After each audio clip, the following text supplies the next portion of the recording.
저를 다 같이 사랑합니다 인사하겠습니다. 사랑합니다, 사랑합니다, 사랑합니다. 와, 감사합니다.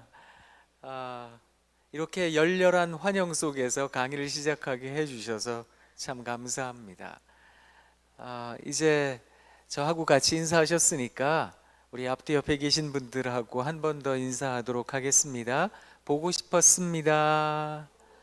네, 보고 싶었습니다. 네.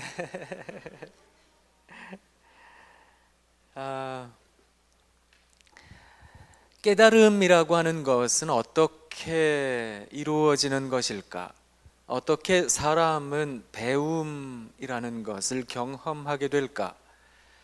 사실 이 문제에 대해서 우리가 깊이 고민해야 되는 것은 아닐까, 그런 생각을 합니다.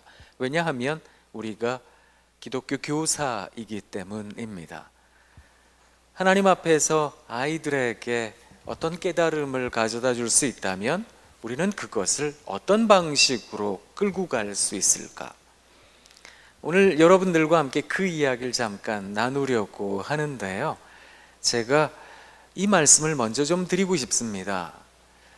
사람이라는 존재는 이게 잘못됐습니다, 이게 틀렸어요 라고 이야기를 하면 방어적이 될 때가 참 많습니다.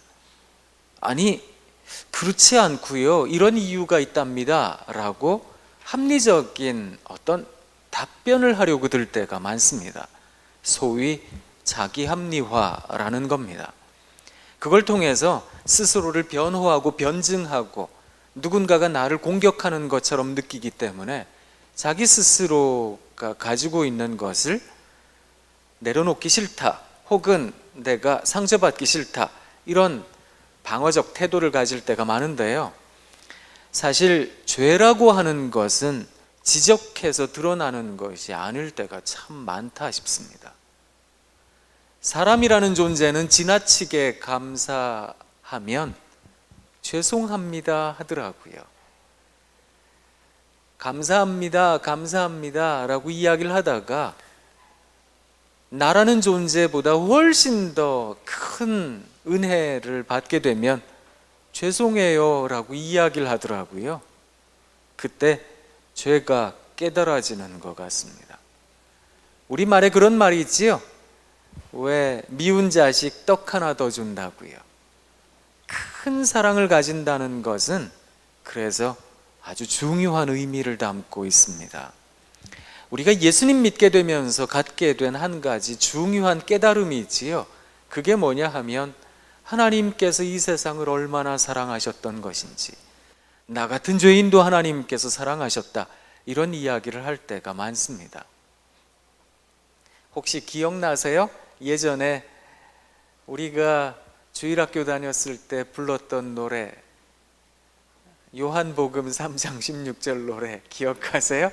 하나님이 세상을 이처럼 사랑하사 독생자를 주셨으니 이는 저를 믿는 자마다 멸망하지 않고 영생을 얻으리로다. 요한복음 3장 16절 기억나세요? 하나님께서 이 세상을 얼마나 사랑하셨던 것인지, 그 사랑이 우리 가운데 절절하면 깨달아지는 게 있습니다. 아하, 내가 죄인이었구나, 내가 그런 존재였구나, 이게 깨달아지더라는 겁니다. 그래서 사실 죄라고 하는 것은 그렇게 인식되어지는 것은 아닐까. 하나님의 큰 사랑이 그래서 우리들에게 필요한 것은 아닐까, 그런 생각을 해봅니다. 저는 그리스도인이라는 존재를 이렇게 정의합니다. 하나님께 받은 사랑, 그 풍성한 사랑이 너무 커서 누군가의 풍성한 삶을 위해 삽니다. 그것을 고백하는 사람들, 그들이 그리스도인들이 아닐까. 그렇다면 우리가 먼저 하나님의 큰 사랑에 젖어드는 것이 필요합니다. 가랑비에 옷 젖는 것이 잘 깨달아지지 않듯이 어쩌면 우리가 날마다 하나님의 사랑에 젖어든다면 그렇다면 그 사랑이 누군가의 풍성함으로 나타나게 되는 것은 아닐까? 이런 생각을 한번 해봅니다. 그래서 제가 여러분들에게 하나님의 사랑에 대해서 잠깐 이야기를 드리도록 하겠습니다. 우리 하나님께서 첫째 날부터 여섯째 날까지 천지를 지으셨는데, 천지를 지으실 때 각 날마다 보시기에 어떠하셨다라고 성경이 기록하고 있습니까? 좋아하셨답니다. 우리를 지으시고는 심하게 좋아하셨답니다. 아시지요? 그때 좋아하셨다라고 하는 히브리 말이 토브라는 동사입니다.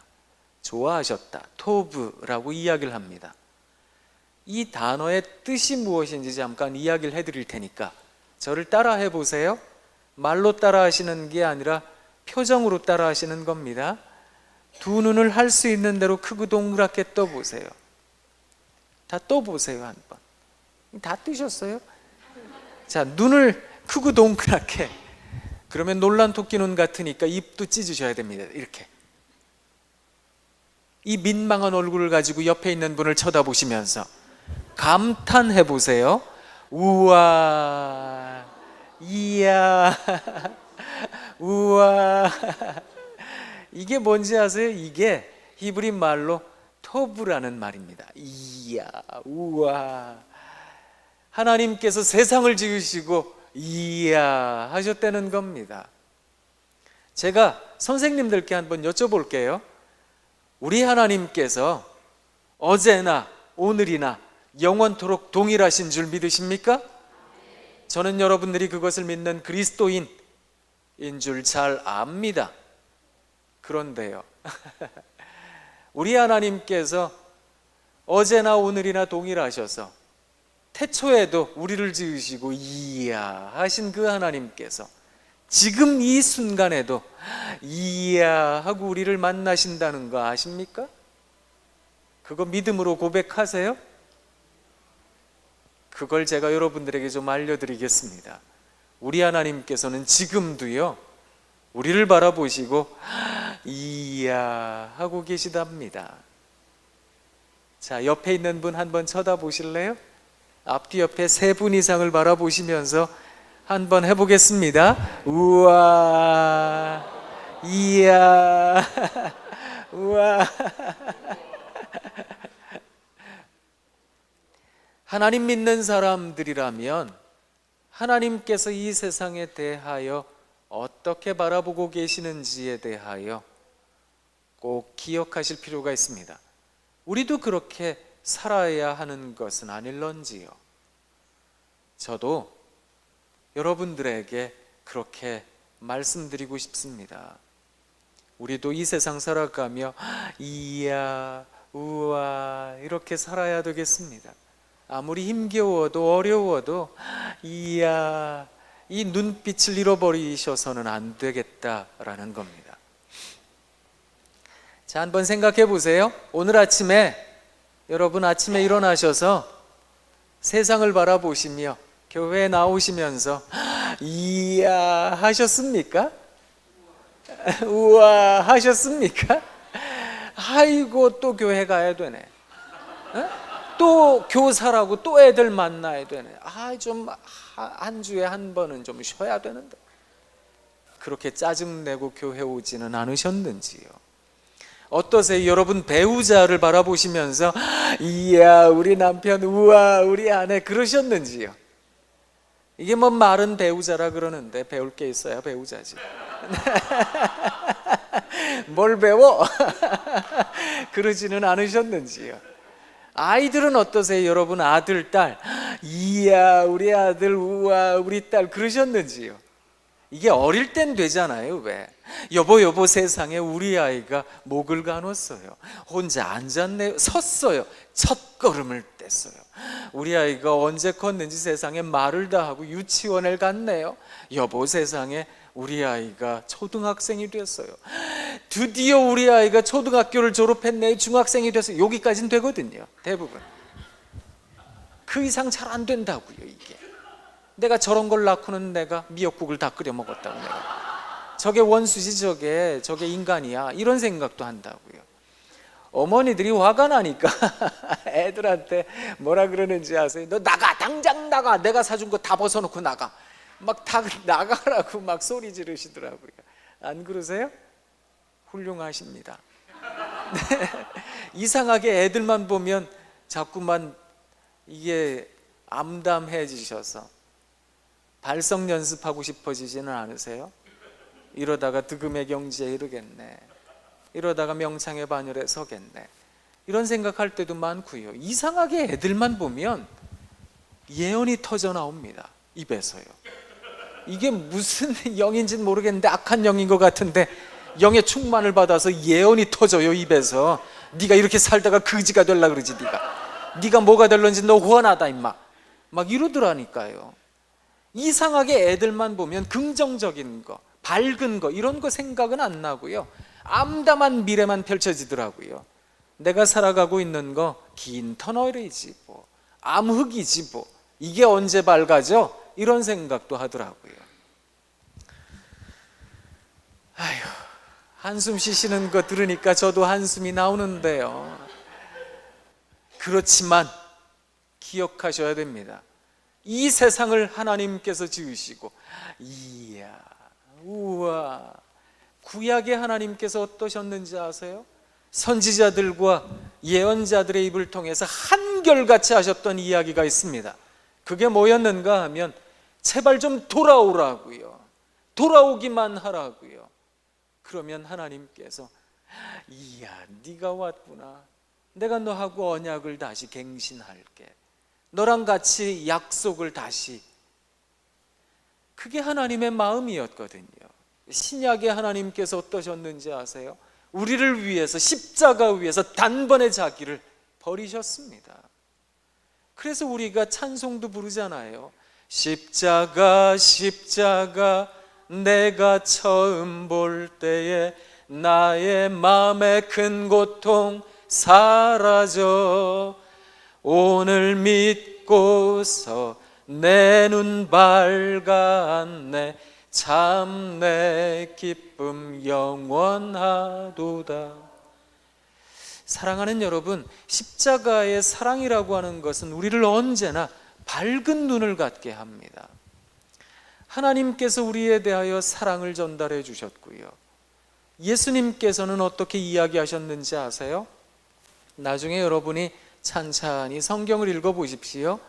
마태복음 5장에서부터 7장까지를 산상수훈이라, 산상보훈이라 이렇게 이야기를 합니다. 산 위에서 예수님께서 어떤 마음으로 공생의 사역을 이어가실 것인지, 그의 사역의 철학, 어찌 보면 그가 이 땅에 왜 오셨는지에 대하여 구체적인 이야기들을 사람들에게 들려주셨습니다. 무리에게 들려주셨다라고 이야기를 하는데, 그 무리가 어떤 사람들이었는지 아세요? 4장 마지막 부분을 읽어보면 많은 사람들이 예수님 주변으로 모여들었습니다. 이 사람들의 면면이 어떠했는지 아세요? 그들은 병자였습니다. 그들은 이런저런 문제로 가슴 아픈 사람들이었습니다. 가난한 사람들이었습니다. 이런 사람들이 예수님 주변에 다 모여들었습니다. 그런데 예수님께서 그들에게 뭐라 그러셨는지 아세요? 그가 이야기하셨던 첫 번째 단어, 우리말 성경에는 심령이 가난한 자는 복이 있나니 이렇게 적혀 있지만, 그가 이야기하셨던 첫 번째 단어는 헬라어로 마카리오이였습니다. 영어로 하자면 blessed, 우리말로 하자면 복되다 라는 선언이었습니다. 심령이 가난한 자, 애통해야 하는 자, 온유한 자, 의에 줄이고 목마른 자, 긍휼히 여기는 자, 마음이 청결한 자, 화평케 하는 자, 의를 위하여 핍박을 당하고 고통을 당하는 여러분에게 복이 있습니다. 예수님께서 먼저 앞에 있는 많은 사람들에게 여러분 복된 사람들입니다, 그 이야기를 하셨습니다. 사람들이 머릿속으로 뭐라고 생각했을까요? 우리가 복되다고요? 사람들이 우리한테 복도 지지리도 없는 인생이라던데요, 너 같은 거 살아 뭐해 이러던데요. 그런데 우리가 복되다고요? 여러분은 복된 존재들입니다. 이야기하신 예수님께서 뭐라고 이야기하셨는지 아세요? 여러분은 세상의 소금입니다. 사람들이 머릿속으로 그런 생각했을 겁니다. 우리요, 사람들이 쓸모가 없대던데요. 아무짝에도 소용없는 인생이라던데요. 우리가 무슨 소금과도 같이 필요한 존재입니까? 아니요, 여러분, 그렇지 않습니다. 여러분은 세상의 소금입니다. 여러분은 세상의 빛입니다. 사람들이 뭐라고 생각했을까요? 예수님, 사람들이 우리더러 깜깜하다던데요. 아무것도 안 보이는 암흑 같은 인생이라던데요. 아니요, 여러분, 그렇지 않습니다. 여러분은 세상의 빛입니다. 그 이야기를 들려주셨기 때문에 그 뒤의 이야기가 다 이해가 되는 겁니다. 예수님께서 뭐라 그러셨는지 아세요? 여러분, 맹세하지 마세요. 하늘로도 하지 말고 땅으로도 하지 말고 여러분 머리로도 하지 말고 예루살렘 성으로도 하지 마세요. 그저 옳은 것은 옳다 하고 아닌 것은 아니라고 하면 됩니다. 이에서 지나는 건 다 악으로부터 말미암는 겁니다.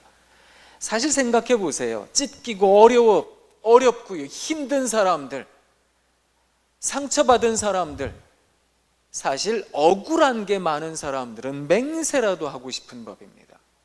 그런 사람들에게 예수님께서 여러분 맹세하지 마세요 이야기하셨거든요. 여러분, 누군가가 오른뺨을 치거든 왼뺨도 돌려대세요. 그까짓 거 그가 아무것도 아닌 속옷 달라고 소송 걸거든 겉옷까지 벗어주세요. 누군가 억지로 오리를 가자고 하거든 심리까지 동행해 주세요. 넉넉하게 사세요.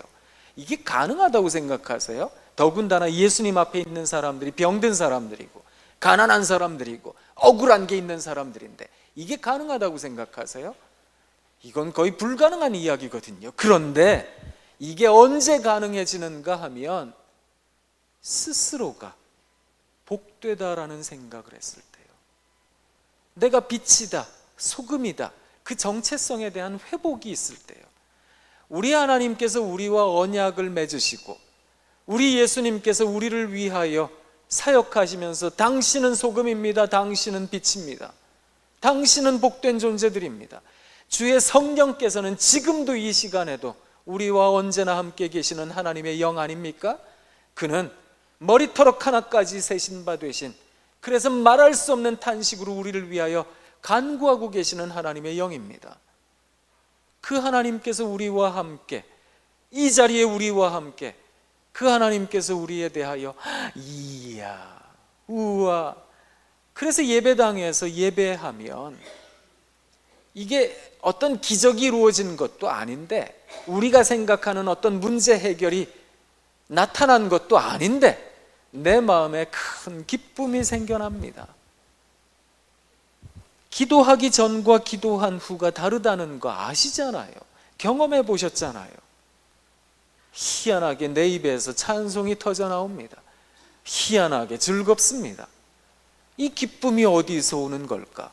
세상 사람들이 우리들에게 이야기를 합니다. 당신 지금 울 때야, 당신 지금 염려할 때라고. 아니요, 그런데 저는 괜찮아요. 전 잘 지내고 있어요. 저 행복해요.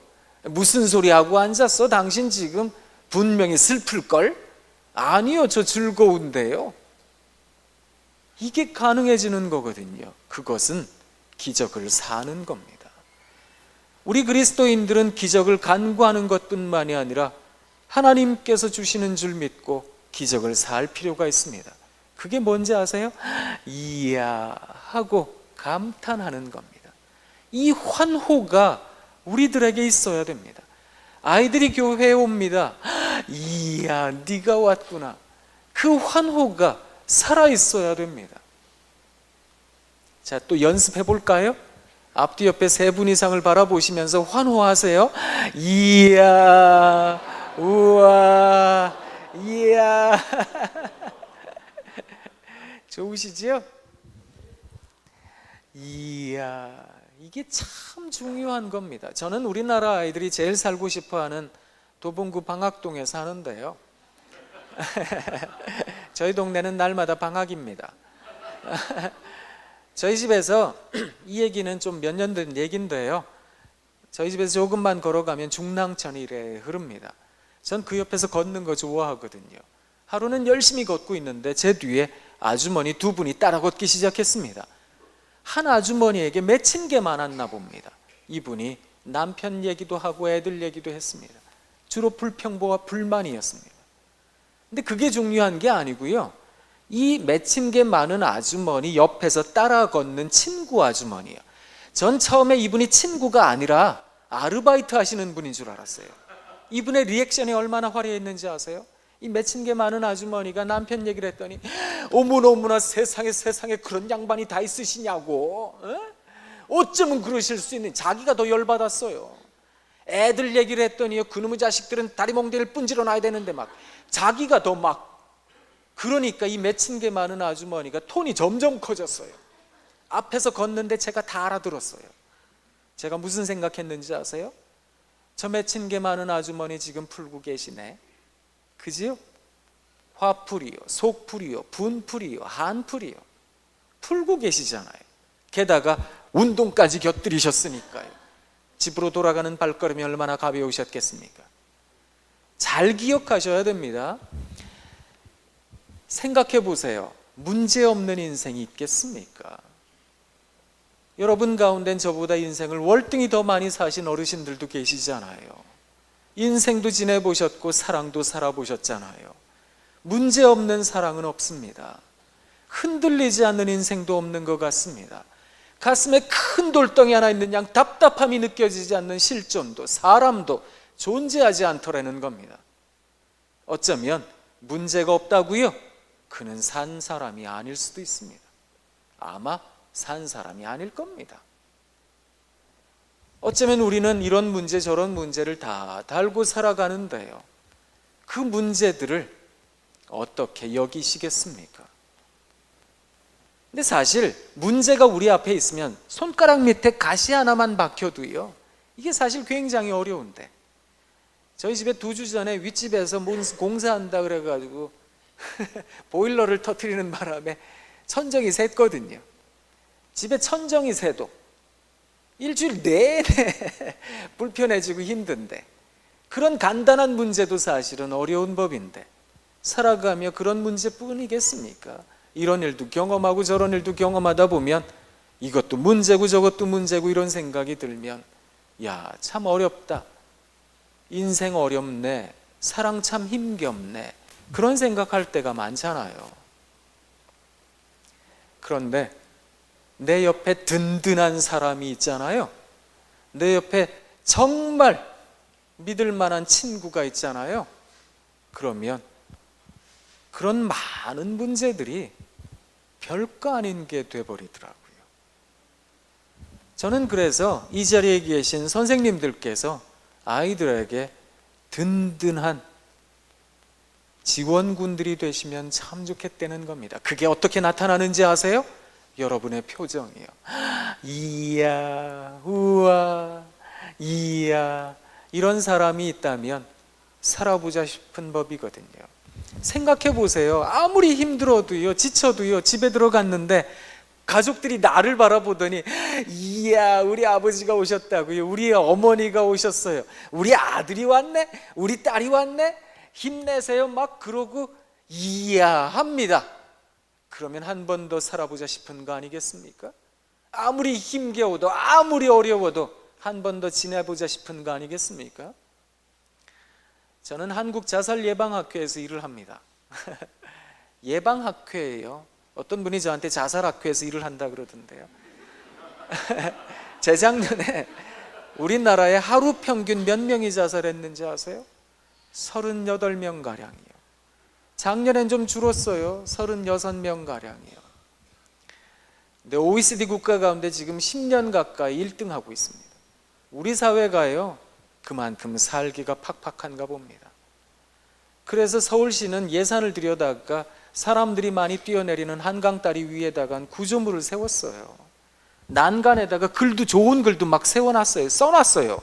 하늘이 예뻐요, 앉아서 바람을 맞아보세요, 커피향도 맡아보세요, 이런 글도 쭉 적어놨어요. 보신 적 있으세요?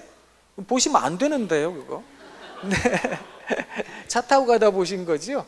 거기에 생각하는 의자도 갖다 놓고요, 거기 생명의 전화도 달아 놓고요, 플래카드도 걸어 놓고요, 표지판도 세워놨어요. 호프존, 여기 희망구역이지 절망구역 아니에요. 이런 것도 달아놨다고요. 그런데 자살자 숫자가 안 줄어요. 자살을 시도했다가 우여곡절 끝에 살아남은 사람들이 있습니다. 하나님이 잘해주셔서. 이 사람들한테 물어봤어요. 왜 자살 시도했습니까? 이유는 여러 가지였어요. 사업에 실패했어요, 돈을 다 잃어버렸어요, 건강이 나빠졌어요, 나이가 많아요, 뭐 여러 가지 삶의 의미를 잃었어요. 이런 여러 가지 이유는 있었는데 그 밑바닥에 어떤 게 있었는지 아세요? 얘기한 사람들 모두가 동의했던 게 뭐냐 하면, 어느 누구도 자기에 대해서 이야, 당신 살아도 된다고요, 당신 참 가치 있는 존재라고, 이야, 이렇게 생각하는 사람이 한 명도 없다라는 겁니다. 그러면 사람은 죽고 싶은 법이거든요. 전 여러분들에게 꼭 부탁드리고 싶은 게 있습니다. 여러분의 아이들을, 특히 주일에 아이들이 교회 나오잖아요. 어린이 교회, 청소년 교회, 청년 교회. 이야, 우와, 이 눈빛이 선생님들에게 있으셔야 됩니다. 요거 한 개만 배우셔도 됩니다. 오늘 이야, 한번 또 연습해 볼까요? 앞뒤 옆에. 이야, 우와, 이야, 이야, 우와. 그렇게 아이들을 바라보면 그 아이들이 무엇을 얻게 될까요? 위로를 얻게 됩니다. 전 여러분들에게 위로라는 말을, 이제 단어를 던져드렸는데, 위로를 어떻게 생각하세요? 흔히 사람들은 위로라는 말을 들으면 굉장히 고상한 단어처럼 생각합니다. 그런데 그건 위로하는 사람 입장이고요, 위로하는 사람 입장에서는 위로야 멋있는 말이죠. 그런데 위로 왜 합니까? 위로 받는 사람이 그 사람 힘내라고, 그 사람 살아나라고, 그래서 위로하는 거 아니겠습니까? 그렇다면 위로하는 사람 입장에서 생각하는 게 아니라 위로받는 사람 입장에서 생각해야지요. 언제 위로가 되는지 아세요? 제가 예를 드리겠습니다. 깊이를 알 수 없는 물에 빠졌습니다. 막 살려달라고 허우적댑니다. 수영도 못하기 때문입니다. 물도 많이 먹었습니다. 살려달라고 허우적대고 있는데 아무도 도와주지 않습니다. 그러면 그때 뭘 느낄까요? 극심한 공포를 느낄 겁니다. 이제는 죽었구나, 이런 생각이 들 겁니다. 그런데요, 바로 그때 가만히 봤더니 어라? 이게 나만 빠진 게 아니에요. 보니까 주변에 내가 좋아하는 사람들이 다 빠져 있어요. 세상에 내가 좋아하는 저분은 저보다 물을 더 많이 잡수셨어요. 곧 돌아가실 것 같아요. 제가 뭘 느낄까요? 이게 위로라는 거거든요. 위로가 뭔지 아세요? 나만 죽는 거 아니네? 나만 당하는 거 아니네? 죄송해요. 위로는 굉장히 이기적이랍니다. 저도 신학교에서 가르치고 있으니까 목사라는 직분을 가지고 있는 사람인데, 주기도 맨날 외우다가 일용할 양식을 주옵시고 거기서 확 걸려가지고요, 아, 이게 도무지 살아갈 수 없는 거구나, 이런 생각을 많이 해서 가급적이면 그달 벌어 그달 먹자는 주의자로 살거든요. 그래서 뭐 저만 위해서 사는 건 아니고요, 가급적이면 많은 사람들 먹이고 살자, 이런 생각을 하는데요, 그렇게 살다 보니까 빚이 많습니다. 제 아내가 이렇게 살면 안 될 것 같다고 얘기를 해서 몇 년 전이에요, 저축을 하러 갔어요. 적금 들러 갔다고요, 은행에. 그랬더니 은행 직원이 저한테 하는 얘기가, 요새는 이거 새 상품이긴 한데 이거 적금 이자의 한 10배 이상 받을 수 있다고. 전 귀가 얇은 사람이거든요. 그런 게 있느냐고. 이거 해야 된다고. 전 그거 했거든요. 그래서 힘에 부치도록 허리띠 졸라매가며 한 구자 30만 원, 한 구자 40만 원, 세상에 한 달에 70만 원씩 줬다고요. 직원이 저한테 이야기를 했어요. 그냥 붓고 잊어버리면 된다고요. 그냥 붓기만 했어요. 차곡차곡 쌓이는 줄 알았거든요. 이자도 많이. 한 2년쯤 지났어요. 연일 뉴스에서 뻥뻥 터졌어요. 한때 그런 때가 있었거든요. 제 아내가 그 뉴스를 보더니 당신 이거 하고 온 거 아니냐고. 그 다음날 일어나자마자 은행을 갔어요. 그거였어요. 기억나세요? 왜 브릭스라는 거예요? 뭐 브라질, 러시아 뭐 이런 펀드 있잖아요. 적립식 펀드요. 이게 한때 문제가 됐던 적이 있었거든요. 세상에 원금 까먹는 건지 몰랐어요. 원금의 20%도 안 남았어요. 다 까먹었어요. 보니까 천몇백을 잃어버렸어요. 보니까. 근데 사실 뭐 그까짓 거 1,000만 원, 2,000만 원 정도야 우스운 돈이에요. 살다 보면. 다 여러분도 그렇게 사시죠? 뭐 지난 명절이나 이럴 때 조금 큰 애들한테는 야 용돈 써라 그러고 한 500만 원씩 주고, 조금 작은 애들한테는 한 100만 원씩 주고, 다 그래 사시죠? 이렇게라도 얘기를 하지 않으면 미칠 것 같은 거예요. 내가 그걸 어떻게 모았는데, 내가 그걸 어떻게 했는데. 이건 자다가도 벌떡벌떡 일어날 일이거든요. 얼마나 아까운지요. 그런데요, 가만히 보니까 제 주변에 요구한 사람들이 많아요. 세상에 제가 좋아하는 어떤 분은 저보다 몇 배를 더 뛰었어요. 보니까 제가 뭘 느꼈을까요? 목사도 사람이거든요. 인생이라는 존재는 어쩔 수 없습니다. 그럴 때 위로가 되거든요. 오래간만에 동창회 갔어요. 옛날에는 진짜 바보 같은 애였거든요. 정말 좀 덜 떨어진 애 같아서 저 밑바닥에 있는 것처럼 느껴졌어요. 그런 애가 세상에 엄청난 존재가 됐어요. 제가 뭘 느낄까요? 위로요? 그런 친구 만나면 위로가 안 돼요. 누가 위로가 되는지 아세요? 나랑 비슷한 애들이요. 그리고 내가 경험하는 어려움 같이 경험하는 애들이요. 아니 좀 더 힘든 애들이요. 이런 애들이 힘이 되고 또 위로가 돼요. 참 희한하지요. 그래서 우리 하나님께서 저 위에만 계신 게 아니라 이 땅에 오셨다는 거 아십니까? 그래서 우리는 그 하나님을 위로의 하나님이라고 말을 합니다. 이사야 선지자가 말을 하더라고요. 그가 징계를 받음으로 우리가 나음을 얻었다고요. 그가 채찍에 맞음으로 우리가 구원을 입었다고요. 우리가 왜 하나님에 대하여 위로의 하나님이라고 하는가 하면, 세상에 그가 높디 높은 보좌 위에서 이 땅에 오셨대요. 그 하나님께서 십자가를 지셨답니다. 그래서 그 십자가를 생각하면 나 같은 게 뭔데? 그게 위로가 되면서도 그게 나를 들여다보게 하는 원인이 되더라고요. 주님의 사랑 말입니다. 저는 사랑하는 선생님들께서 아이들에게 위로를 좀 전해주시면 좋겠습니다. 그게 뭔지 아세요? 아이들에 대하여 이야 하시는 겁니다. 아니 그러면 뭐 밑도 끝도 없이 그냥 이야 하라고요? 네, 그러시면 됩니다. 왠지 아세요? 아이들이 흔들리기 때문에 그렇습니다. 제가 한 대학의 박사학위 논문을 쓰는 학생의 외부 심사자였거든요. 그래서 그 논문을 자세하게 본 적이 있는데 몇 년 전 얘기입니다.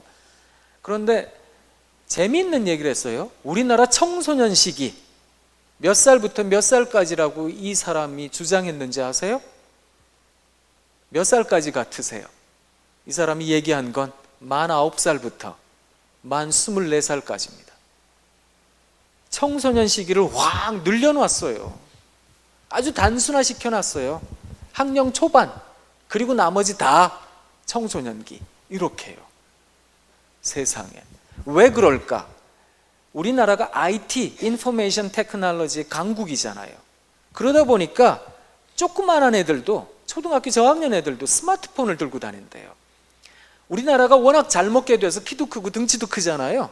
아이들이 성적인 면에 있어서, 신체적인 면에 있어서 조숙증이 오는 게 아니라 정서적인 면에도 조숙증이 오더라는 겁니다. 파란 창, 녹색 창, 지식 검색하면 다 알더라는 거예요. 그러다 보니까 아이들이 깨닫는 게 많아졌어요. 아는 게 많아졌습니다. 거기다가 워낙에 한 자녀, 두 자녀 이런 가정이 많잖아요. 자녀에 대하여 부모님들이 도박 용어를 쓰더라고요. 올인한다고요. 그러다 보니까 아이들이 바빠요. 이 학원 저 학원으로 다니는데 스케줄이 굉장히 바빠요. 애들이 무슨 생각하는지 아세요? 10살만 되면 나는 누군가? 나는 어디로부터 왔는가? 나는 왜 이런 일들을 하고 있는가? 나는 어디로 향하여 가는가? 이 철학적인 질문을 하더래요. 이게 정체성 혼란 시기에 하는 질문들이거든요. 게다가 왜 24살까지냐고요?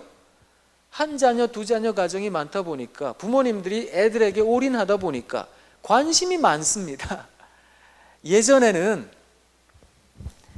사실 일탈이라는 개념을 쓰는 아이들이 있다면 거기에는 아마 깨어진 가정이 있을 거다, 문제 있는 가정이 있을 거다, 이런 얘기를 많이 했는데 요사이는 그렇지 않습니다. 부모님들이 얼마나 관심이 많은지 아세요? 부모님들이 또 훌륭하세요. 사회적으로도 봐도. 그런데 아이들이 못 버티고 집을 나와요. 그런 말이 있거든요, 우리 말에. 깨끗한 물에는 물고기가 못 산다고요. 아이들이 부모님의 관심을 지적이라고 생각해요. 아이들이 그걸 간섭이라고 생각하더라고요.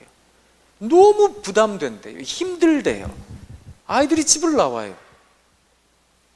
그러다 보니까 부모님들의 지나친 관심 속에 살아가는 아이들이다 보니까 애들이 24살이나 됐어도요, 만으로. 대학에 다니는 아이들은 엄마한테 물어본대요. 엄마 이번 학기에 나 무슨 과목 수강할까? 또 수강할 때 힘들거든요. 엄마 여기서 클릭해. 나 이거 할게. 애들이 엄마랑 같이 의논을 하거든요. 그러니까 여전히 취직되기도 어렵고 요사이는 정말 인턴 자리 하나 갖기도 어렵거든요. 그러니까 애들이 다 흔들린대요. 그래서 힘내라 청소년 이래 가지고 그 특정 회사를 말해서 그렇긴 하지만 KTX 하는 회사 있잖아요. 그 회사에서 청소년 요금제라는 걸 만들었어요. 몇 살까지인지 아세요? 만 24살까지요. 그래서 한 달 전쯤 이렇게 예약을 하면 30%까지 디스카운트가 됩니다. 24살, 만 24살까지는요. 재미있지요? 그 정도로 우리 사회의 아이들이 다 흔들린대요. 흔들리는 아이들에게 누가 위로가 될까요? 같이 흔들리셔야 됩니다. 그렇다면 선생님이 흔들린다는 건 뭘까? 선생님은 어떻게 흔들리는 걸까? 이거 기억하셔야 되는데요. 내 맘에 주여 소망되소서. 주 없이 모든 일 헛되어라. 밤에나 낮에나 주님 생각. 잘 때나 깰 때 함께 하소서. 제가 자주 부르는 찬송가 484장 1절입니다. 제 안에 계신 주님, 저하고 언제나 함께 해주세요. 밤에나 낮에나 잘 때나 깰 때나 하나님 언제나 함께 해주세요. 저는 하나님의 은혜, 그 은혜를 날마다 구하는 사람입니다. 왜냐하면 그 은혜를 구하지 않으면 나 자신이 항상 높아지더라고요. 하나님의 은혜 안에 있을 때야만 나 자신의 연약함이 깨달아지더라고요. 그게 보이더라고요. 하나님 저에게 은혜 더해 주십시오. 하나님 저와 언제나 함께 해 주십시오. 그렇지 않으면 마귀가 우는 사자처럼 삼킬 자를 찾아다니고 있는데요, 그렇게 확 넘어지더라고요. 순식간에 넘어지더라고요, 사람이. 그래서 언제나 하나님 도와주세요, 하나님 살려주세요, 그렇게 기도할 때가 많습니다. 하나님께서 인도하시지 않으면 자꾸 무너지고 넘어지니까요. 나 스스로가 눈에 보이는 순간 하나님의 은혜가 커집니다. 동시에 하나님의 은혜가 커지는 순간 나 자신의 연약함이 도드라지더라고요. 나 자신의 연약함이 내 눈에 있어야 됩니다. 이 연약함이 있는 사람들은 감사가 무엇인지 압니다. 내 앞에 있는 존재에 대한 감격이 무엇인지 압니다. 나 같은 죄인이 이런 생각이 있는 사람들은 이 세상을 날마다 감동으로 삽니다. 그런데 그게 싹 사라지고 없잖아요. 그러면 감동도 사라지고요. 마치 내가 다 한 것 같다니까요. 내가 다 한 것 같으니까 무슨 마음이 먼저 드는지 아세요? 억울한 게 나와요. 내가 이렇게 했는데, 내가 이렇게 열심히 아이들 가르쳤는데, 사실 해마다 연초가 되면 선생님들이 힘이 불끈불끈 솟거든요. 올해는 한번 우리 반 아이들 열심히 해서 배가 부흥시켜보리라 그러셨을 겁니다. 그런데 어떠세요? 한 5월 달쯤 되잖아요. 이제 아이들 위해서 여러 가지 행사하고 나면 좋은 날 올 거야 했는데 지내보셨잖아요. 그 애들이거든요. 그러면 선생님들이 또 기대하세요. 아, 여름 사역 때 열심히 하면 우리 아이들이 바뀌겠지? 지내보셨잖아요. 또 비슷하다고 애들이요. 가을 되잖아요. 선생님들이 서서히 본전 생각을 하십니다. 내가 애들에게 사준 짜장면이 몇 그릇인데, 사준 피자가 몇 판인데, 내가 애들한테 드린 시간은 어떨 건데, 뭐 이런 거예요. 그러다 보니까 점점 스스로가 위축이 됩니다. 나중에 좀 더 오늘처럼 이렇게 스산한 바람도 불고 비도 오고 그러잖아요. 그러면 연말쯤 돼서 그런 생각들을 하시더라고요. 아유, 내년에는 교사 못한다고 해야 되겠다. 나나 잘 살아야지 뭐 누굴 가르친다고, 그냥 난 내년에 못한다고 전도사님한테 얘기해야지, 목사님한테 말씀드려야지, 이런 생각하시더라고요. 사랑하는 여러분, 교육을 일컬어 백년지대계라고 하더라고요. 100년의 큰 계획이 있어야 됩니다. 혹은 100년의 계획이 있어야 할 만큼 치밀하고 꼼꼼해야 됩니다. 그런 말이기도 하지만 말 그대로 100년 걸립니다. 그 말이기도 합니다. 그러면 우리가 좀 견뎌야 되지 않겠습니까? 근데 우리는 참 견디기 어렵거든요. 왜냐하면 자꾸만 위축이 되니까요. 억울한 마음이 생기니까요. 제가 여러분들에게 한번 여쭤볼게요. 예수님께서 비유를 하나를 말씀하셨는데 그 외 포도원 품꾼 비유를 이야기를 하셨습니다. 아침 일찍 나와서 보니까 사람들이 있는 거예요. 우리 밭에서 일을 하면, 포도원에서 일을 하면 한 데나리온, 장정의 하루 품삯을 약속을 했던 겁니다. 오전 9시에 나와서 보니까 사람들이 있는 거예요. 왜 여기 있느냐? 왜 아무것도 안 하고 여기 있느냐? 그랬더니 우리에게 일감이 없습니다. 우리 밭에 가서 일을 해라. 내가 상당하게 주리라. 그만큼 주리라. 이렇게 얘기를 했습니다. 12시에도, 오후 3시에도, 오후 5시에도 나와서 보니까 사람들이 그냥 있는 거예요. 아무것도 안 하고.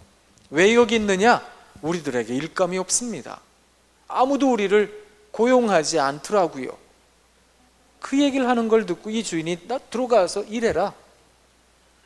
나중에 이제 1시간쯤 지나서 다 밭에 결산을 할 때 나중에 온 사람부터 한 데나리온씩 줬거든요. 그랬더니 일찍 온 사람들이 기대를 하는 겁니다. 우리에게 보너스가 있겠지? 근데 웬걸요? 똑같이 한 데나리온씩 줬습니다. 어떠세요? 이 비유가 여러분 마음에 드시는지요? 일찍 들어온 사람 쪽에 여러분 마음이 좀 더 쓰이세요?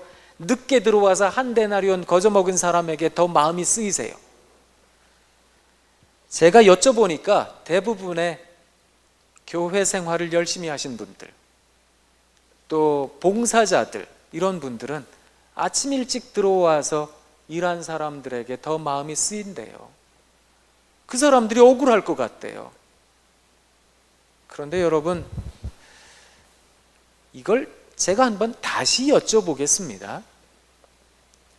물론 우리가 자본주의 사회에 살고 있으니까 어떻게 보면 더 많이 일을 한 사람이 더 많이 가져가야 되겠지요? 그런데 제가 다시 여쭤보겠습니다. 포도원 품꾼들 가운데 누가 제일 힘겨운 하루를 보냈겠습니까? 누가 제일 마음고생하며 보냈겠습니까? 네, 헬라어 성경의 원문을 살펴보면 뉘앙스가 나옵니다. 나중에 오후 5시쯤 돼서 나와서 주인이 물어봤거든요. 왜 아무것도 안 하고 여기 있느냐? 그 사람들이 우리에게 일 주는 사람이 없습니다. 거의 울 정도입니다. 장정의 하루 품삯이 무엇을 뜻하는지 아세요? 그 사람만 먹고 사는 게 아니고요, 그 사람에게 딸린 식구들이에요. 다 굶는 거예요, 나머지 사람들은. 그럼 우리 새끼는 어떻게 해요? 내 자식들은 어떻게 해요? 제 아내는요? 우리 가족 어떻게 해요? 이 사람들은요, 하루 종일 아마 인력시장 같은 데 있었던 것 같아요. 마켓플레이스에 있었다 이렇게 나오거든요.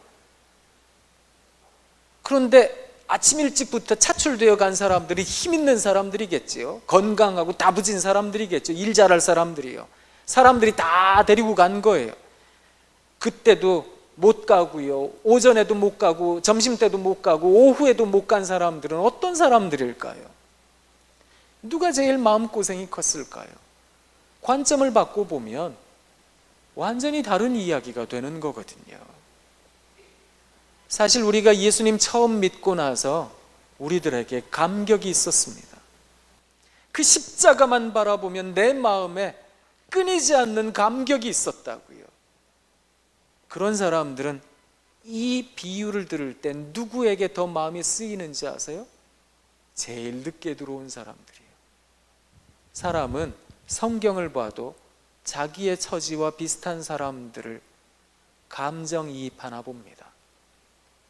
어쩌면 우리들의 삶이 그만큼 편해진 건 아닐까, 익숙해진 건 아닐까. 사랑하는 여러분, 사실 일찍 들어와서 일한 포도원 품꾼들은 하루 종일 기뻤을 거예요. 마지막 결산할 때 그때 기분 나빴지 하루 종일 기뻤을 거라고요. 일찍부터 일감을 얻었으니까 아이고 얼마나 기뻐요. 이제 저녁 때 이제 삭스를 받고 집에 가면 우리 애들도 먹고 하루 걱정 없이 지낸 거예요. 이게 생각이 안 나는 거예요. 그게 탕자의 형도 마찬가지였거든요. 아버지가 나중에 그렇게 얘기를 하잖아요. 내 것이 다 네 것인데, 내게 다 네 건데. 사실 우리가 예수님 믿고 나서 교사로 살면서 얼마나 기쁩니까? 하나님께서 우리들에게 주신 은혜가 크거든요. 이 은혜와 감격을 잃지 않아야 되겠습니다. 동의를 못 하시는 얼굴들이신 것 같은데요. 저는 여러분들에게 동의 안 하셔도 돼요. 마음속에 여전히 불만과 여전히 억울함 가지셔도 돼요. 그런 흔들리는 마음으로라도 이야 하시라고요. 그러면 아이들과 소통하시며 위로하실 수 있으실 겁니다. 이야. 자, 이제 다음 주부터 아이들 오면 들어오는 즉시 이야 누구 왔구나 우와 그러실 거지요? 자, 이제 상상해 보세요. 이야 우와 우리 아이들 왔구나 우와. 애들이요 진짜 말도 잘 들어요. 어쩜 그렇게 예쁘게 두 손 모으고 기도하는지, 요절도 얼마나 잘 외우는지 선생님 말씀이라고 딱 듣고 있어요. 이야 했더니 애들이 와가지고 선생님 저 왔어요 막 인사를 해요. 우리 친구 데리고 왔어요, 전도해 왔어요. 그럴 거라고 생각하세요? 이건 그냥 상상인 거거든요. 이런 상상을 정신병리학에서는 망상이라고 말을 합니다. 이건 제정신이 아닌 거거든요. 우리들의 현재가 뭔지 아세요? 주일날 됐잖아요. 아이들이 들어오잖아요. 이야 우와 사랑한다 이야. 애들이요 쳐다본다고요. 뭐 잘못 먹었나? 이런 눈으로 쳐다본다고요. 애들이 이리 뛰고 저리 뛰고 난리가 났다고요. 막 선생님이 와도 거들떠도 안 봐요. 야 여기 좀 봐라, 선생님 이런 거 준비해서 어쩌라고요. 막 그런다고요. 애들 막 좀비처럼 누워서 자고 있다고요. 그럴 때 어떻게 하시라고요? 이야 이걸 하시라고요. 이야 이러다 보면 눈물 난다고요. 내가 머리에 꽃만 안 꽂았지 내가 제정신이 아니지. 막 이런 생각도 한다고요. 그런데 그걸 하시라고요. 여러분 흔들리셔도 돼요. 애들도 흔들리거든요. 그런데 그 표정을 잃지 마시라고요. 이야, 우와, 이야. 아이들이 위로를 얻습니다. 이거 제가 그냥 하는 이야기 같지만 이걸 임상을 다 끝냈거든요. 이 임상을 끝낸 사람은 제가 아니고요. 시카고 대학교의 교수입니다. 하인츠 코아시라는 사람인데요.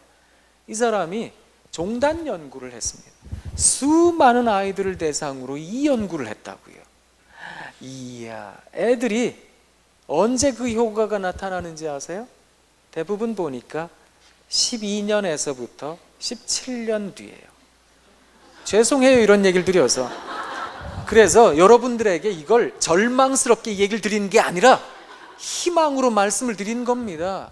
왜냐하면 교육 1, 2년 하고 말 일이셨습니까? 그거 아닌 거거든요.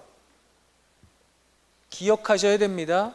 바알에게 무릎 꿇지 않은 7천인을 남겨두신 하나님께서 내년엔 또 다른 아이를, 또 다른 선생님께서 또 다른 아이를 다 맡아서 양육하도록 하나님이 다 예비하셨을 겁니다. 그래서 우리는 날마다 씨 뿌리는 일만 해도 됩니다. 사실 그래요. 어떤 선생님은 씨를 뿌리고 어떤 선생님은 거름을 주고 어떤 선생님은 추수하거든요. 추수하는 선생님 보면 부럽죠. 난 왜 저렇게 안 되나? 그런데 내가 씨만 뿌린다고, 내가 거름만 준다고 낙담하지 마십시오. 괜찮습니다. 추수하는 그 선생님이 잘나서 그러는 줄 아십니까? 그 전에 다 선생님들의, 또 다른 선생님들의 노고가 있었던 겁니다. 나는 왜 맨날 씨만 뿌립니까? 나는 왜 맨날 똥밭에 구르듯 거름만 줍니까? 속상해 하실 수도 있어요. 그런데 사랑하는 여러분, 절망하셔서는 안 됩니다. 하나님이 그 아이들을 다 지키실 겁니다. 우리는 참 급할 때가 많거든요. 내 대에 내가 일하는 동안에 어떤 일을 이루려고요. 그거 안 달라 할 때가 진짜 많거든요. 그게 아니고 자기 맡은 사명대로 하시면 되겠습니다. 이야, 우와.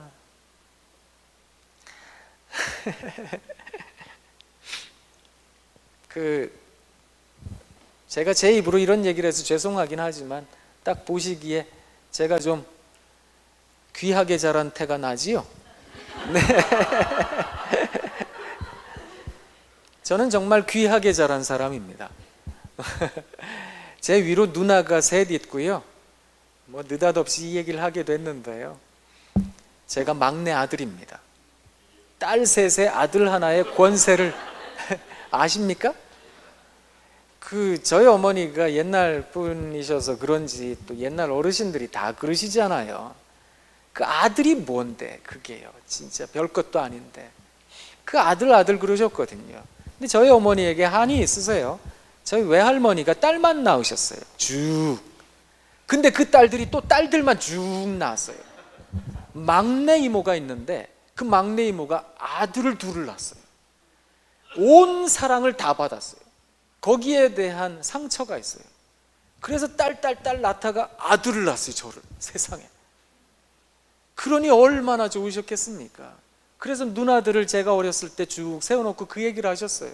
이 여성신학자들이나 여성운동가들이 들으면 기함을 할 얘기인데요. 누나들을 쭉 세워놓고 그렇게 얘기를 하셨어요. 니들은 상어기가 없으면 친정도 없는 거야. 왜? 니들의 친정은 상어기다.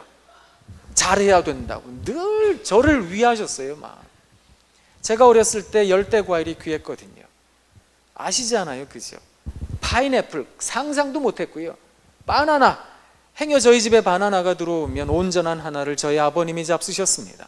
가장이시니까 온전한 하나를 제가 먹었습니다. 아들이니까 나머지 하나를 가지고 어머니와 누나가 나눠 먹었습니다. 누나들이 제 옆에 와서 조금만 뭐 한 입만 이럴 때가 많았거든요. 저는 어려서부터 바나나 좀 먹고 살았습니다. 저는 어려운 거 별로 모르고 살았어요. 저희 집은 힘들었어요. 왜냐하면 저희 아버님이 목회를 하셨거든요. 은퇴하신 지 뭐 한참 지나셔서 80 중반이신데요. 근데 저희 아버님 옛날 목사님이셔서 그런지 이게 절대 타협 안 하시는 게 있었어요. 대쪽 같은 게 있었는데요. 어디 목사가 손에 쟁기를 들고 뒤를 돌아보느냐, 성경 가방을 들고 어딜 집을 쳐다보느냐, 이게 저희 아버님이셨어요. 언제나 이걸 성경 가방만 드시고는 아무것도 안 돌보셨어요. 집이 어떻게 되든 말든 상관을 안 하셨다고요.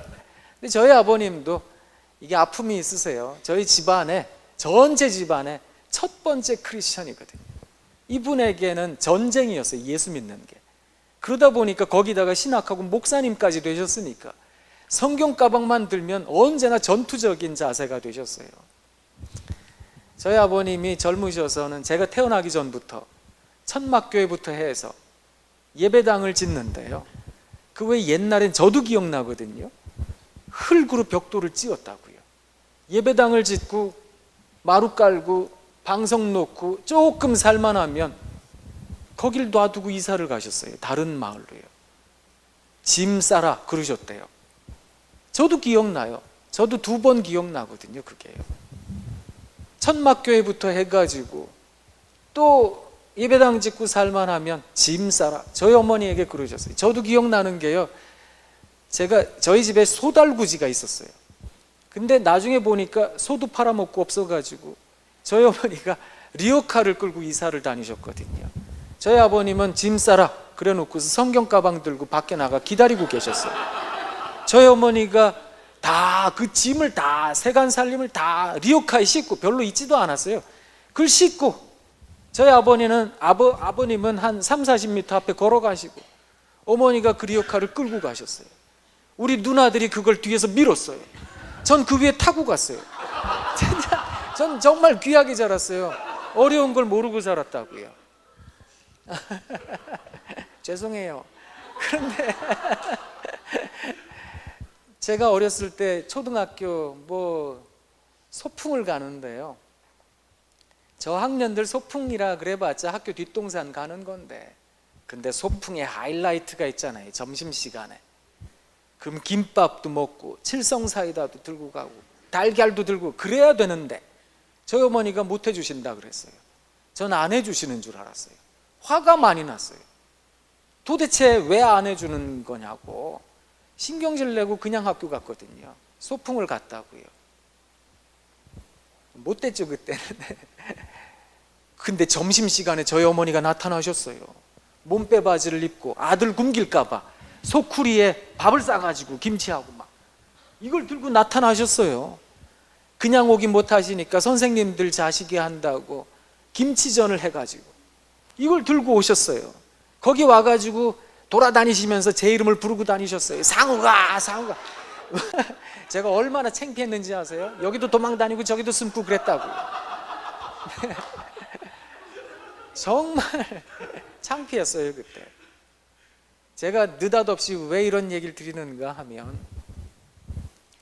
이게 생각이 나더라고요. 정말 느닷없이. 일전에 저희 아이가 재수를 할 때, 지금은 대학생인데요, 재수를 할 때 머리를 식힌다고 지방에 놀러를 간대요.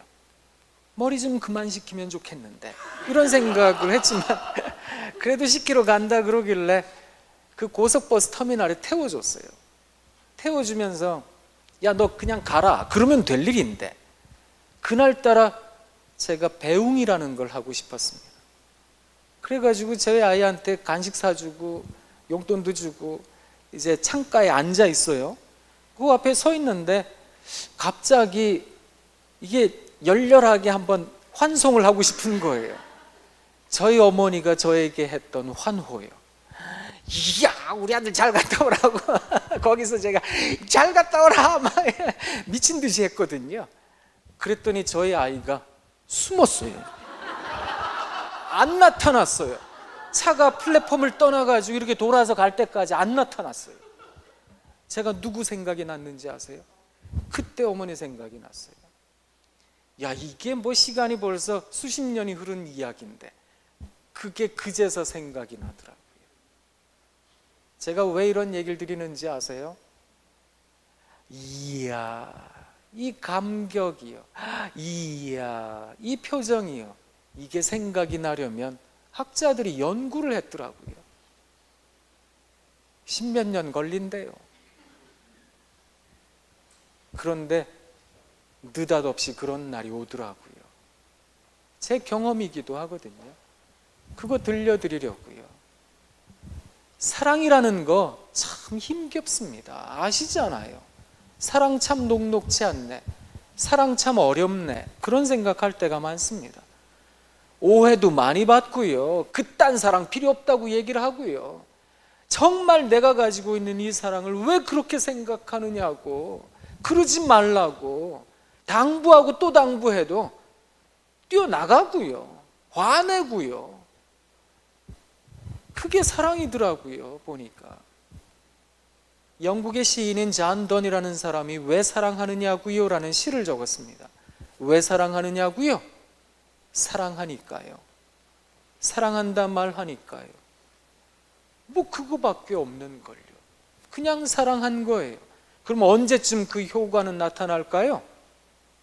그거요, 한참이 지나가야 되나 봅니다. 그런데 기대하세요. 느닷없이 이루어지는 것 같습니다. 우리 하나님 나라가 느닷없이 도래하듯이 느닷없이 그런 날이 오는 것 같습니다. 제가 저희 학교 학생들이 신학생들이잖아요. 몇 년 전에 제가 한번 설문을 조사를 했습니다. 학생들에게 어떻게 하나님 만나게 되었느냐 경로를 한번 조사해 봤거든요. 그랬더니 우리가 충분히 예상 가능한 답변들을 했더라고요. 예배하다가 하나님 만났어요. 찬양하다가, 기도하다가, 금식하다가, 선교 여행 갔다가, 봉사 구제하다가, 또 신앙 서적을 읽다가 그렇게 하나님을 만났대요. 그런데 야, 이건 도무지 가늠이 안 되는 방식으로도 하나님을 만나더라고요. 선배와 이야기하다가, 해외 배낭여행 갔다가, 길을 걸어가다가, 운동하다가, 노래 부르다가, 그냥 일반 노래, 철학책을 읽다가 그렇게 하나님을 만났대요. 그런데 이들 모두에겐 두 가지 특징이 있었습니다. 첫 번째가 뭐였는지 아세요? 이 사람들 모두에게는 그것이 하나님에 대한 원망이 되었건 하나님에 대한 소망이 되었건 간에 이들 모두에게는 하나님에 대한 갈증이 있었다는 겁니다. 하나님 언제까지입니까 도대체? 하나님 왜 그러세요 저한테? 하나님 저 좀 만나주세요. 하나님 만나고 싶어요. 하나님에 대한 갈증이 있었대요. 다 그랬어요. 갈증이 있었어요. 두 번째 특징이 뭐였는지 아세요? 느닷없이 하나님을 만나더래요. 이게 공식처럼 요렇게 하면 하나님 만나요 이게 아니고 그렇게 갈증 가운데 있다 보니까 느닷없이 만나더래요. 어떤 사람은 좀 일찍, 어떤 사람은 더 한참 있다가, 그런데 다들 하나님을 만나더라고요. 저는 기독교 교육이라고 하는 것을 사랑이라고 생각하는 사람이거든요. 그래서 교육이라는 것은 어쩌면 여러분들에게 하나 둘 셋 넷 이런 프로그램과 어떤 패러다임이 분명한 게 있어야 될 겁니다. 사실 다음 주에 오시는 분은 저보다 훨씬 더 훌륭한 분이시라 저는 그분의 신발끈을 묶기에도 부족한 사람이거든요. 그분이 다 오셔서 이야기하실 겁니다. 저는 그냥 길을 예비하는 심정으로 이 자리에 섰는데요, 제가 여러분들에게 말씀드리고 싶은 것 딱 한 가지입니다. 사랑하는 여러분, 기독교 교육은 젖어들게 하는 겁니다. 프로그램과 좋은 안에 대하여 다음 주에 들으시게 될 텐데요, 저는 사실 기독교 교육하는 사람이 아니라 상담하는 사람이거든요. 저는 기독교 상담, 목회 상담하는 사람인데 저를 만나는 사람들은 언제나 죽겠다 그러더라고요. 그럼 어떻게 살게 할까? 생각을 조금만 바꾸면 될 텐데 어떻게 하면 그게 바뀌어질까? 사람의 변화, 사람의 깨달음, 이게 저한테는 정말 중요하거든요. 그런데 언제 변화될까?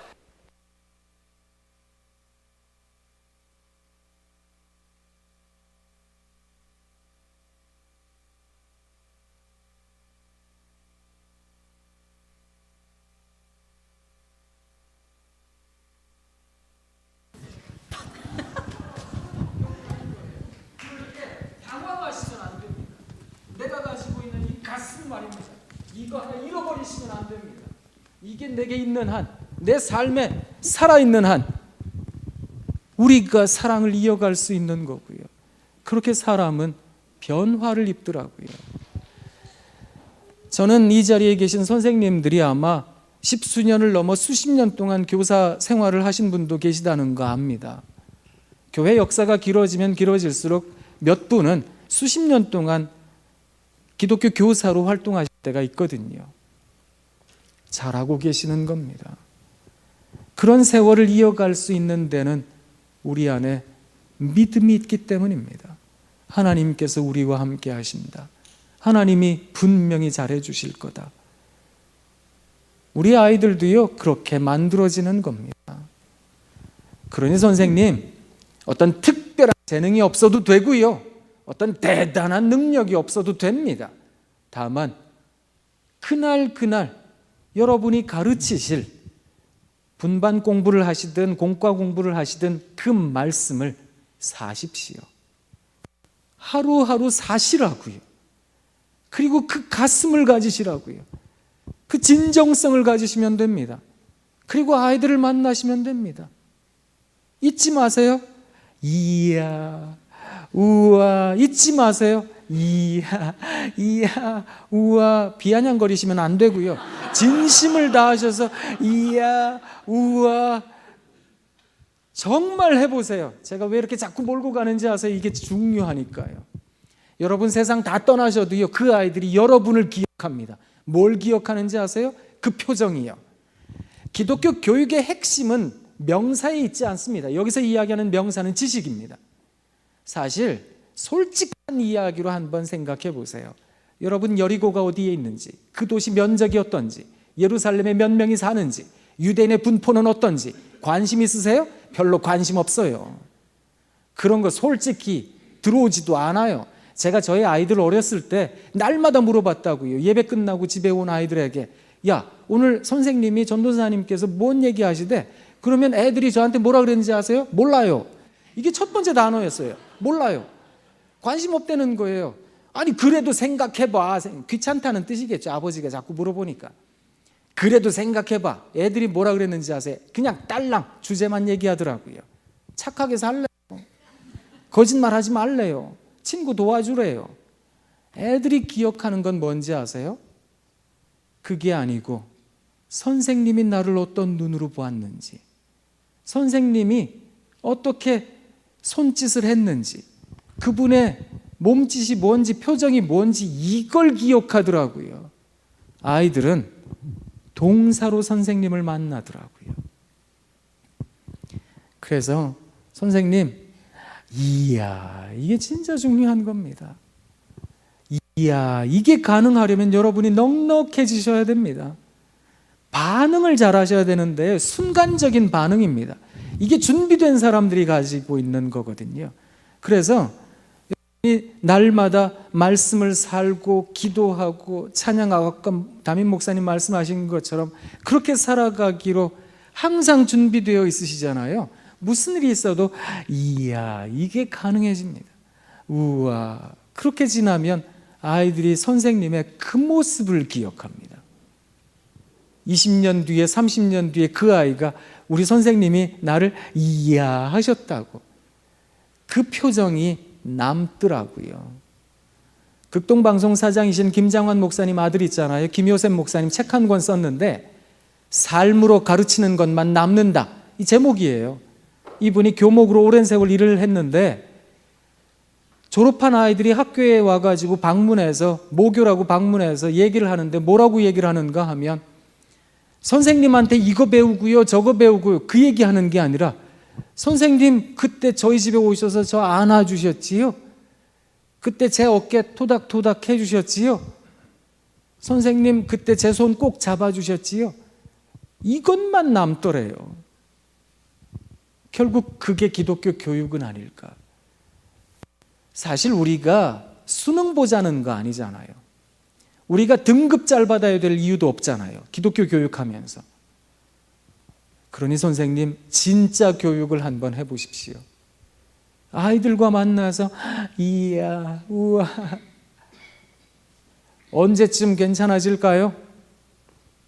잘 모르겠습니다. 한참의 세월이 지나야 되겠지요? 그런데 느닷없이 하나님이 잘해 주실 겁니다. 사랑합니다. 사랑합니다. 사랑합니다. 강의를 느닷없이 마치려고 합니다. 하나님의 나라는 언제나 느닷없이 임하니까요. 하나님이 여러분 잘해 주실 겁니다. 이야, 우와. 제가 여러분 드리려고 선물을 하나 보여드릴 게 있는데. 사랑합니다. 제가 선생님들에게 노래나 하나 불러드리고 갈까요? 네. 평화, 하나님의 평강이 여러분에게 넘쳐나기를. 평화, 하나님의 평강이 선생님들께 가득하기를 축복합니다. 사랑합니다. 사랑합니다. 사랑합니다. 기도 잠깐 하겠습니다. 하나님, 여기에 선생님들이 계십니다. 한 분 한 분 하나님께서 그 기도의 제목 아실 줄 압니다. 하나님, 우리들의 기도에 응답해 주옵소서. 아이들을 위해 기도할 때, 우리 선생님의 삶을 위해 기도할 때 주의 성령께서 언제나 위로하여 주옵소서. 하나님 하고 이름을 불러보면 마음이 무너질 때가 많은 우리들입니다. 우리를 불쌍히 여겨 주옵소서. 우리가 가지고 있는 모든 문제 그 속에서 오히려 감사하고 하나님 살아계시니 하고 이겨낼 수 있는 우리가 되게 하옵소서. 예수님 이름으로 기도합니다. 아멘. 고맙습니다.